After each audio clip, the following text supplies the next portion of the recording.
ਇਹ ਚੋਂ ਕਿੰਨੇ ਕੁ ਪੈਸੇ ਕਮਾ ਲੈਂਦੇ ਜੀ? ऐसे तो 100 भी मिल जाता है। ਤੇ 100 ਰੁਪਏ ਨਾਲ ਫਿਰ ਕਿੱਦਾਂ ਕਰਦਾ ਸਰਦਾ? ਜੇ 100-200 ਰੁਪਏ ਦੀ ਕੀ ਕਾਤ ਹੈ ਤੁਸੀਂ ਬਿਹਤਰ ਜਾਣਦੇ ਜੇ। ਕਿਉਂ ਵੇਚਦੇ ਜੀ ਪਾਪੜ ਇਸ ਉਮਰੇ? ये बात मजबूरी है जी। ਪਾਲਵਾ हेलो, ਪੈਸੇ ਨਹੀਂ ਹੈ ਮੇਰੇ ਕੋਲ। वही बात। ਦੋਸਤੋ ਮੈਂ ਅਸਮ ਲੋਟਾਵਾ ਸਮੁੰਦਰੀ ਰੋਡ ਤੇ ਇੱਥੋਂ ਲੰਘਦਾ ਪਿਆ ਸੀ। ਇੱਥੇ ਇੱਕ ਬਾਬਾ ਜੀ ਨਾਲ ਪਾਪੜ ਵੇਚ ਰਹੇ ਨੇ ਤੇ ਕਾਫੀ ਵਡੇਰੀ ਉਮਰ ਦੇ ਨੇ। ਬਾਕੀ ਉਹਨਾਂ ਨਾਲ ਗੱਲ ਕਰਦੇ ਆ, ਪੁੱਛਦੇ ਆ ਤਾਂ ਇਸ ਉਮਰ ਵਿੱਚ ਵੀ ਉਹ ਪਾਪੜ ਕਿਉਂ ਸੇਲ ਕਰਦੇ ਪਏ ਨੇ। ਕਾਫੀ ਬਜ਼ੁਰਗ ਨੇ।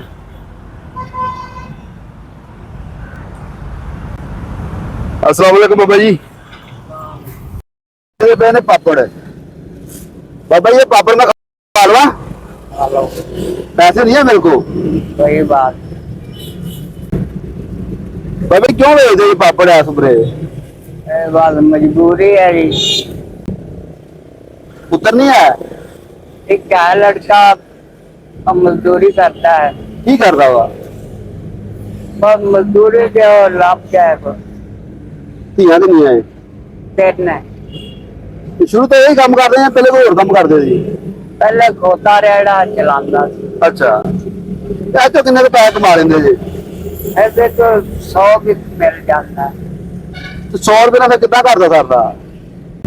बस मजबूरी तो कोई मैं कहना भी वेला रहने नालों कोई माड़ा मोटा हल्ला जुला करे। ਮਕਾਨ ਆਪਣਾ ਤੁਹਾਡਾ? हाँ, ਚਲੋ ਮਕਾਨ ਆਪਣਾ ਹੈ। ਤੇ ਬਿਜਲੀ ਦੇ ਬਿੱਲ ਕਿੰਨੇ ਆ ਜਾਂਦੇ ਆ? बिल आ जाता 4-5 हज़ार। ਕਿੱਦਾਂ ਫਿਰ ਤਾਰਦੇ ਜੀ ਐਤ ਮਹਿੰਗਾਈ ਦੇ 100 ਰੁਪਏ ਕਮਾ ਕੇ ਕਿੱਦਾਂ ਫਿਰ ਉਹਨੂੰ ਗੁਜ਼ਾਰਾ ਕਰਦੇ ਜੀ? वो कोई लड़का मदद कर देता, कोई मैं अपने को। ਬੇਟਾ ਤੁਹਾਡਾ ਸਾਡੇ ਨਾਲ ਹੀ ਆ। हाँ जी, ਦੋਸਤੋ ਇਹ ਨੇ ਬਾਬਾ ਜੀ। ਕੀ ਨਾਮ ਹੈ ਬਾਈ ਆਪਣਾ? नज़ीर है। ਇਹ ਨੇ ਬਾਬਾ ਜੀ ਨਜ਼ੀਰ ਅਹਿਮਦ। ਇਹ ਬੈਠੇ ਨੇ ਸਮੁੰਦਰੀ ਰੋਡ ਤੇ ਪਾਪੜ ਵੇਚ ਰਹੇ ਨੇ ਤੇ ਦੱਸਦੇ ਨੇ ਕਿ 100-200 ਰੁਪਈਆ ਜਿਹੜਾ ਨਾ ਇਕੱਠਾ ਕਰ ਲੈਂਦੇ ਆ। ਬਾਕੀ ਇਸ ਮਹਿੰਗਾਈ ਦੇ ਦੌਰ ਵਿੱਚ 100-200 ਰੁਪਏ ਦੀ ਕੀ ਕਾਤ ਹੈ ਤੁਸੀਂ ਬਿਹਤਰ ਜਾਣਦੇ ਜੇ। ਮੇਰੀ ਗੌਰਮੈਂਟ ਅੱਗੇ ਅਪੀਲ ਆ ਕਿ ਜਿਹੜੇ ਇਦਾਂ ਦੇ ਲੋਕ ਨੇ ਵਿਚਾਰੇ ਬਜ਼ੁਰਗ ਨੇ ਉਹਨਾਂ ਵਾਸਤੇ ਕੋਈ ਨਾ ਕੋਈ ਇੰਤਜ਼ਾਮ ਹੋਣਾ ਚਾਹੀਦਾ ਤੇ ਤਾਂ ਕਿ ਇਸ ਉਮਰ ਵਿੱਚ ਜਾ ਕੇ ਉਹਨਾਂ ਨੂੰ ਕੋਈ ਨਾ ਕੋਈ ਜਿਹੜੀ ਹੈ ਨਾ ਮਦਦ ਕੀਤੀ ਜਾਵੇ। ਬਾਕੀ ਅਸੀਂ ਬਾਬਾ ਜੀ ਦੀ ਮਦਦ ਕਰਾਂਗੇ ਜਿੰਨੀ ਵੀ ਸਾਡੇ ਕੋਲ ਹੋ ਸਕੇ, ਬੇਲੌਸ ਕਰਾਂਗੇ ਕੋਈ। ਬਾਕੀ ਆ ਦੇਖੋ ਬਾਬਾ ਜੀ ਪਾਪੜ ਦੇਣ ਜਿਹੜੇ ਕਰਦੇ ਪਏ ਨੇ। ਇਹ ਵਿਚਾਰਾ ਬਾਬਾ ਕਿੰਨੇ ਦੇ ਸੁਬਾ? 150 से। 150 ਦੇ ਬਾਬਾ ਜੀ ਨੂੰ ਲੈ ਲੈ 10 250 ਦੇ ਸੇਲ ਹੋਣੇ ਆ। ਬਾਕੀ ਅਸੀਂ ਬਾਬਾ ਜੀ ਹੁਣ ਦੀ ਹੈਲਪ ਕਰਾਂਗੇ। ਬਾਬਾ ਜੀ ਸਾਡੀ ਨੂੰ ਤੁਹਾਨੂੰ ਇਹ ਲਾ ਲਓ ਤੇ ਆਪਣਾ ਜਿਹੜਾ ਨਾ ਗੁਜ਼ਾਰਾ ਬਸਰ ਕਰੋ।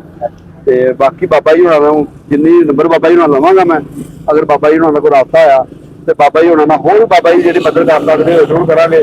ਵੀਡੀਓ ਕੈਸੀ ਲੱਗੀ ਆ ਇਹਨੂੰ ਸ਼ੇਅਰ ਜ਼ਰੂਰ ਕਰਿਓ, ਕਮੈਂਟਾਂ ਜ਼ਰੂਰ ਦੱਸਿਓ ਕਿ ਵੀਡੀਓ ਠੀਕ ਬਣੀ ਆ। ਤੇ ਨਾਲੇ ਜਿਹੜੇ ਲੋਕ ਸਹਿਬੇ ਸੀਗੇ ਨੇ ਜਿਨ੍ਹਾਂ ਨੂੰ ਅੱਲਾਹ ਤਾਲਾ ਨੇ ਦਿੱਤਾ ਹੈ ਉਹਨਾਂ ਨੂੰ ਚਾਹੀਦਾ ਹੈ ਕਿ ਯਾਰ ਇਦਾਂ ਦੇ ਜਿਹੜੇ ਮਾੜੇ ਲੋਕ ਨੇ ਸਾਡੇ ਆਸੇ-ਪਾਸੇ, ਇਹ ਬੰਦਾ ਮੰਗਦਾ ਨਹੀਂ ਪਿਆ, ਮਿਹਨਤ ਕਰਦਾ ਪਿਆ ਆਪਣੀ। ਜਿਹੜਾ ਬੰਦਾ ਆਪਣੀ ਮਿਹਨਤ ਕਰਦਾ ਵਾ ਉਹਦੀ ਕਦਰੋਂ ਕੀਮਤ ਕਰਨੀ ਚਾਹੀਦੀ ਕਿ ਆਹ ਜਿਹੜੇ ਚੌਕਾਂ ਦੇ ਲੋਕ ਮੰਗਦੇ ਨੇ ਉਹਨਾਂ ਦੀ ਮਦਦ ਕਰਦੇ ਆ।